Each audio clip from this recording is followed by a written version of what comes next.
Hi అండి. ఈరోజు మా ఇంట్లో రాముడు ప్రత్యక్షమైనట్టు అయిందనమాట. ఈ రాముడు ప్రత్యక్షమైనట్టుగా ఎందుకయిందంటే, ఇవాళ మా బాబుకి రాముడి బొట్టు పెట్టాము.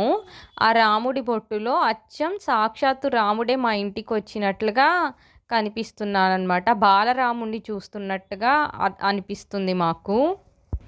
ఒక్క రాముడి బొట్టే కాదండి, మన పిల్లలకి మనం అనేక రకాల దేవతామూర్తుల బొట్లు, ఇంకా గొప్ప వ్యక్తిత్వాలు గల బొట్లు పెట్టి పిల్లలకి అలా పెట్టినప్పుడల్లా పిల్లలు ఆ గొప్ప వ్యక్తుల బొట్లలో గొప్ప వ్యక్తుల్లాగా, దేవతామూర్తుల బొట్లలో దేవతామూర్తుల్లాగా మనకి కనిపిస్తారనమాట.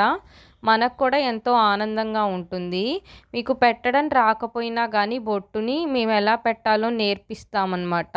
మీరందరూ కూడా పసిపిల్లలు ఉన్న వాళ్ళందరికీ తెలిసేలాగా ఈ వీడియోని షేర్ చేయండి. వాళ్ళకు ఉపయోగపడేలాగా లైక్ చేయండి, కామెంట్ చేయండి, సబ్స్క్రైబ్ చేసుకోవడం మర్చిపోకండి.